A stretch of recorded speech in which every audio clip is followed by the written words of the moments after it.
Hello and welcome to Season 2 of Teacher Talk, the podcast for teachers who are lifers but still want to have a life. I'm Jared, and as always, I'm joined by my partner, Johanna. Hey, Johanna. Hi, Jared. What are we going to talk about today? Show me the money.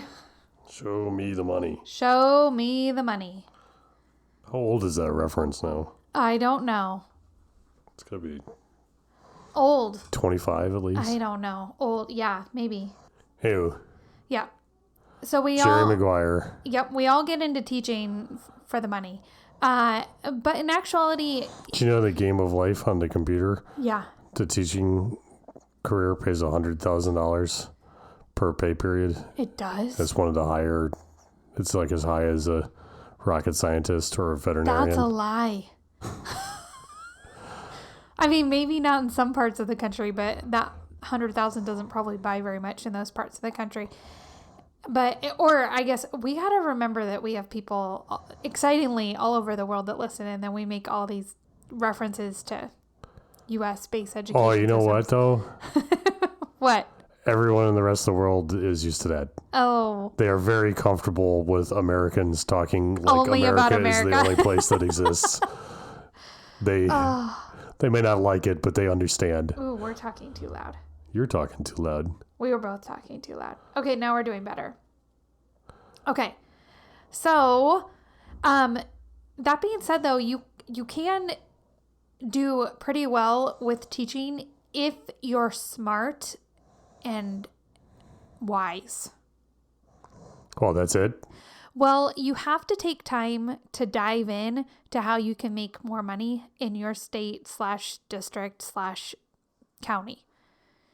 And the younger you are, like if you're in school right now to be a teacher, you want to start looking at this now. Because when you get a job, you don't want to pay attention to how much money they're paying you now. You want to pay attention to how much money they can pay you and how clear is it to understand how to get that money. So, for example, in a lot of states, you can get paid more based on the amount of education you have. But it could be that it's where you're working, right? So it could be the type of district offers more compensation. It could be that if you're willing to work in you could work in a district that's maybe a harder district to work in, but they will pay for your master's program. Like you want to pay attention to that and what's available in your area sooner rather than later, because it will help you when it's very fast paced. When you're going through the job process with teaching, it's like a small little window where you're going to get that job or where a job's going to become available. And then once you take it, you've taken it, and you want to know in advance what's out there. And if you're already in a position, then you need to dive in and see how can you make more money. All right. So in the corporate world. Yes. I think this is one where we're going to be really different, I think. I have no idea how you make more money in the corporate world. Generally, you don't have to plan very much. Oh, really? I mean, you might get education or experience in a certain direction, but largely speaking, you're just grabbing better jobs as you find them. And then that makes you better off and then also more qualified for the next better job. Right. And to climb the corporate ladder, a diversity of experience with different companies or different positions is well valued. So you really don't have to like chart your course out that far ahead, I think, in generally. There may be certain types of work where like really specific experience or education aligns towards it that'd be more similar to what you're talking about. But yeah, we're going to talk about a 7-year plan right now. Like you have to chart it out. And in fact, I'm in the position where if I realized I charted wrong, like if I went to any other district right now, I would make less money. Yeah. Like moving districts would cost us money. Okay. And but what's different is because it's all, negotiated or driven by legislatures, there's schemes and how the compensation works. Yes. That if you can't just like roll in, see if you like it, and then try and grab the next best thing. I mean, you can, but there's a lot of advantage to maximizing the output from the scheme as it's presented to you by forces that you can't really control. Correct. Okay. So if you're in school, you're paying attention to what is available, and that will help guide you with what districts you want to go into. Because really, you might change districts after your first 2 or 3 years, but a lot of people in education, after 10 years, it's tricky to move districts because a lot of times they'll only transfer 10 years of experience or 15 years of experience. So if you go beyond that, then you're going to take a pay cut if you're going to move. Now, you can always decide to not sign a contract or say that you're not willing to leave for that amount, but it's just easier to plan ahead. Okay, so I'm going to go with the general truth. Yes. In this world, which is the more education you have as a teacher and the more years you've been teaching, the more you get paid. Generally true. Generally true. You move up a scale. Yep. For both of those things. Correct. But it's not always true. Not always true. There can be states where if you are performing a job that's hard to hire for, or you're going to a district that's harder to hire for, then there could be additional advantages. I don't recommend your first year going to a district that's hard to work for. I would recommend only making that move after your first couple of years. I mean, plant yourself in some fertile soil and then decide to take your experience and go do a challenging job for the benefits of that job. But since we're mainly focused on showing me the money, you want to go ahead and create your plan now of how you're going to get that additional education, which in most cases is a master's. So I'm in an education undergrad, like a sophomore, a junior in education undergrad. Or college. You've been teaching 20 years, but all you have is your undergrad degree. Let's start with the college student. Okay, college student. What do I look at then? You want to figure out the cheap places where you can get a master's where your area will accept that master's degree. So the best value in master's degrees. For a working adult. Yes. So this goes counterintuitive to everything you knew about getting your undergraduate degree. What did I know about that? I didn't know anything about that. Well, you probably wanted it to be from a particular university or a particular school. Or you wanted to go to a good school. Yes. In your area, it could be that getting your master's from a good school is important. But like for our area, there were places I couldn't go to get my master's, but then there were like a whole bunch of median options that were something that I could do while still having a full-time job. They catered to me as a professional, and that is what I picked. And why don't you just go straight from undergrad to your master's? Can you do that? You can, but some school districts, some states won't pay for that if you don't have any experience. So there again... Oh, so a lot of districts will give you money towards your master's? It depends on the state, depends on the district, depends on their need for teachers. Some districts will have the expectation that you get with your master's within so many years. Also, it opens the door for you. Like, let's say you go to a district that maybe isn't your prime district, but you've done 2 or 3 years teaching, and during that time you've gotten your master's degree. That's going to give you a leg up when you're applying to maybe the district where you do want to be for the rest of your life. Yeah, okay. Yeah.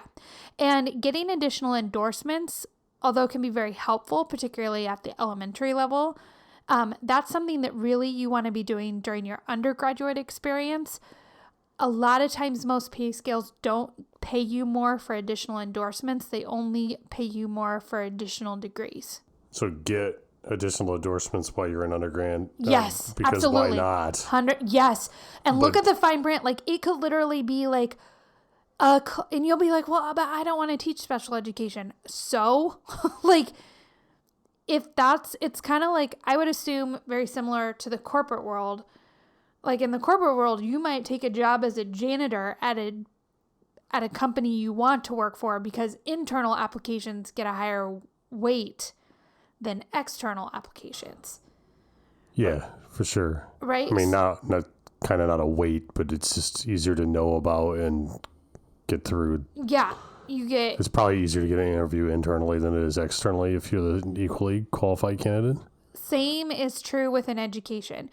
If there's a district you want to work for, you might, and you're licensed in one area, but you're really hoping to go into it in another area, like, get into that district, and then as an internal applicant, you would have more accessibility to those other positions. Yeah, okay. Yeah. In fact, a lot of very nice, quote unquote, nice districts won't accept you without additional endorsements so that they're not stuck keeping you in one place, right? Particularly if it's a growing district, they like that you have a reading endorsement, or they like that you have K-12 licensure, or whatever it happens to be. Because you can always refuse to sign the contract. You can always decline the job. Make yourself as interesting as possible. And if you go into your state will have a website that will show you what specific classes you need, because it could be that your college is asking you to do a lot more for that license than is necessary. You don't need it to be on your degree certificate. You need it to be that you're licensed for it. You don't need a degree in special education. Well, that one's tricky. Okay, fine. Okay. You don't need a degree in middle school math. You need to just have the coursework that allows the state to certify you in that? Yeah, so if you're already 9-12 math and it's only a couple more classes to get the 5 through 8 math, like, what if you want to get hired by a building that's 8-9, right? Or the job that's available is middle school and you just have to wait out for a high school position. Like, get yourself that flexibility. No, I only want to teach 11th and 12th grade Okay. math. Anyway, we've done enough. We've done enough with undergrads. Moving on. Like, if you are a teacher who does not currently have your BA plus 20 or BA plus 15 or BA plus 30, like, now's the time to get on that. When's the best time to plant a tree? Now. No. When? 10 years ago. Oh, yeah. Funny. When's the second best time? Now. Right. Okay. And then when you'd think it'd be 9 years ago, but that's not what they say. Okay, but get everything in writing. I can't tell you the number of teachers that have, like, well, I talked to so-and-so on the phone, or I talked to so-and-so on the person. And then after they went through the money and the expense and the time and the resources, what they didn't count. Towards their BA plus 10 or BA plus 20? Towards whatever. So when you're getting those additional things, make sure they're heading towards, like, if you're BA, make sure any class you're taking is heading towards the master's program. A lot of schools will let you transfer in credits. You need to get that in writing. You need to get in writing from the district that they will accept a master's from this program. Like, some districts, if you go back to school, but you get it in administration, they will not give you credit for that because that's not what you're doing for the school. Yeah. So, like, if you want to go be a principal, great. We'll pay you for the extra licensure then, but we're not going to pay you for that if you're teaching science. Or we're not going to pay you for that if you're a music teacher. That's kind of the way our corporate stuff works, too. Oh, yeah? Yeah. Okay. Like, I couldn't necessarily go to, like, there is money for stuff because there's $52.50 a year because of tax advantages to do that. But yeah, it has to be approved to be applicable to your job. Yes. Because they don't need to pay people who are supposed to be doing math to read law. Yes, and there's a lot of online programs. You need to be careful because your state might not accept, like, or the school district next to you accepted it, but your school district won't accept it. So you just have to, everything has to be in writing that they will give you the pay raise for what you are doing. And is it like a form for that, or you just say, Some hey, districts have a form. hey, I'm going to take this class from this school towards my BA plus X, and the administration agrees that that's acceptable coursework towards that Yeah, that for goal, literally and they get them every decided. class I've ever taken where I wanted to do lane advancement, I had every single class before I ever took the class or paid for the class. I had documentation that it was approved as in my area or is approved as lane advancement for me based on what I was teaching. Sure. Yeah. Okay. So you want to go as fast as you can to get your master's and then as fast as you can to top out the pay scale in as few years as possible. But I'll burn out. You won't. Oh. You won't. Okay. The So whole podcast is to not burn out, and you're saying burn as fast as you can. yes, you won't. Because? So 1, it will be rough. 2, it's not the same as teaching where you're like, is it going to be like this every single year? Like, you're on a treadmill and like that There's a an light end. at the end of this tunnel. Yes. And as opposed to teaching where there is no light. Yeah, that first year is the hardest. So what I did is I found out what was the next bump in pay scale. And so in 1 year, I did 1 year teaching, did my 1 year, just get your first year done. Second year, I took all the credits needed to get that next pay bump. And so if you remember, you and I had like zero money because we didn't take out loans. We were very poor and we just paid for my classes outright.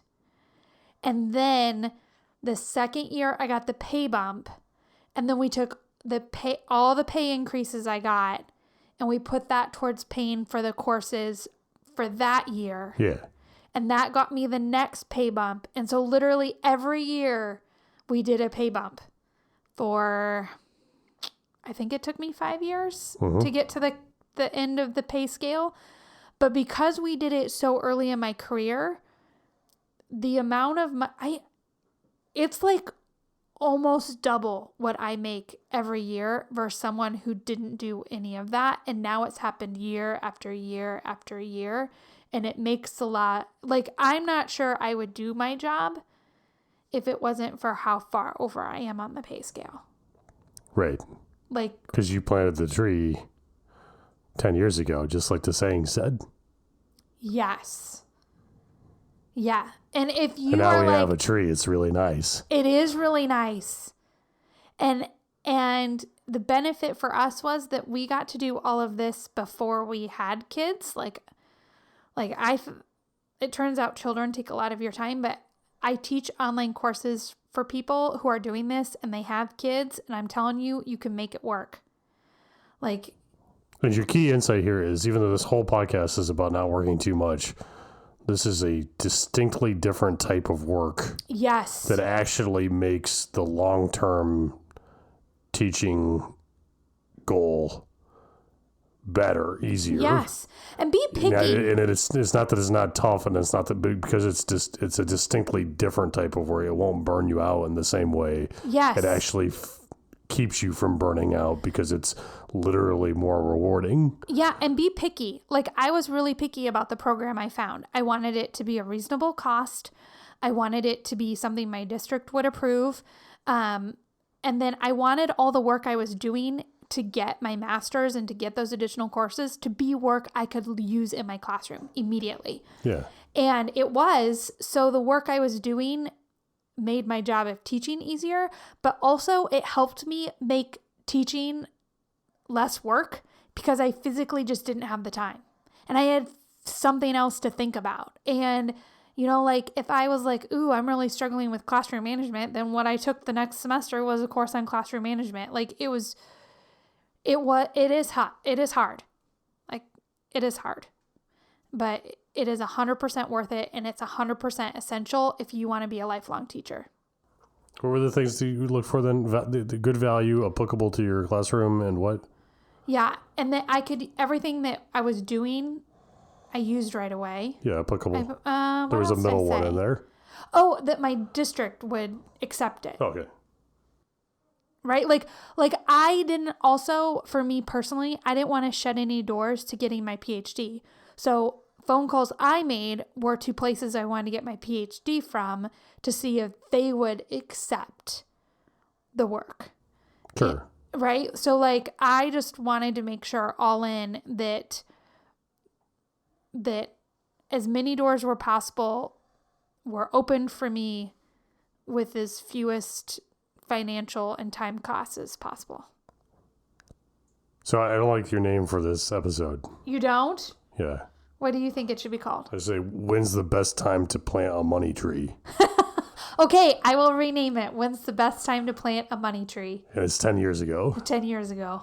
And so let's recap how to... Oh, I should say something. Oh my gosh, this is important. I don't know if it's still true, but it was true when I went to school. What? I took extra courses when I did my undergrad. And so like technically my undergrad, I graduated with an undergrad plus like 8 credits or something. Oh. I was credit over. Those credits did not count. They did not count? They did not count. They were seen as a part of my undergrad degree. Boo.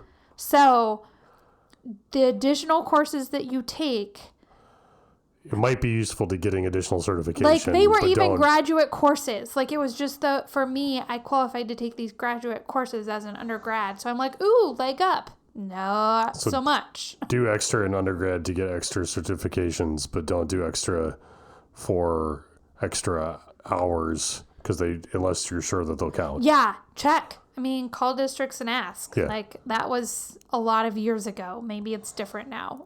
I just know that was not. true for me. I bet it's not. Okay, sorry. Recap. When to plant the money tree. Yes. You want to be smart and wise to make good money, which let's just be plain, helps to keep you teaching. Yes, it does. Because there's no reward quite like money. Financial security. Everyone wants money. That's why they call it money. Just accept that you're 22, 23. It's a Jared you're original. Itself. No one's ever said that before me. I know, but just accept that, like. Yeah, we don't need to argue about it. Okay. So you need to look early, and the sooner the better. Like while you're still in school, you want to know, because generally more education, more experience means more pay. You want to find the best value in master's program for your area. Doesn't have to be super fancy, but it's got to be good enough to count. You also don't want it to shut a door on a terminal degree if that's what you're interested in. Yes. So if there's any chance you're going to be interested in a terminal degree, you got to make sure that it doesn't shut that door. And there's probably other teachers that are facing the exact same question. So you can probably get good advice about a good place to go. That's right? actually where I found out where I wanted to go. Is I just started asking every teacher I worked with where they got their master's or where they were working on their master's. And there were a bunch of places I had never heard of. So if I only want to teach life science to 7th graders, that's the only certification I need to get, because I know as a sophomore in education school, that's all I'm ever interested in.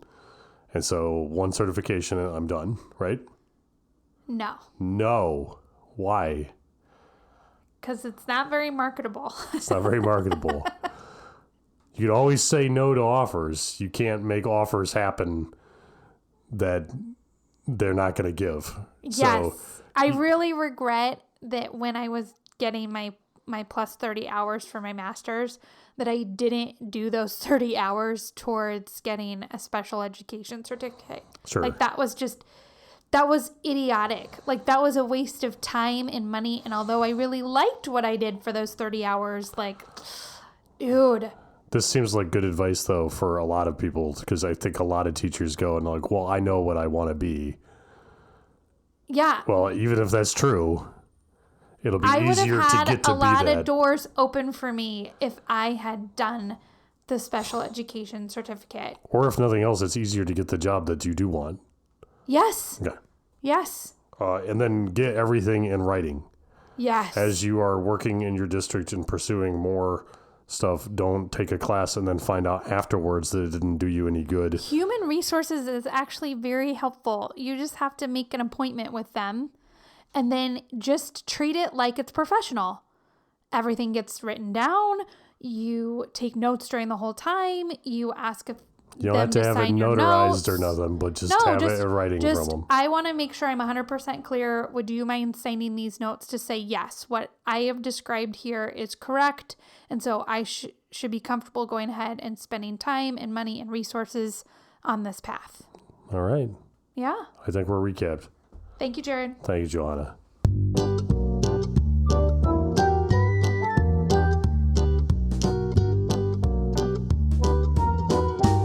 Johanna, do you get questions from listeners ever? Yes, we do. How do those listeners send you questions? They send us an email. Where does that email go? teachertalk4teachers@gmail.com. But wait, what kind of 4? How do I do 4? All of the 4s. They can do a number 4. They can write the word FOR, or they can do FOUR, even though that one doesn't quite make sense. Well, perfect. teachertalk4teachers@gmail.com. Yes. Thank you, Johanna. Thank you, Jared.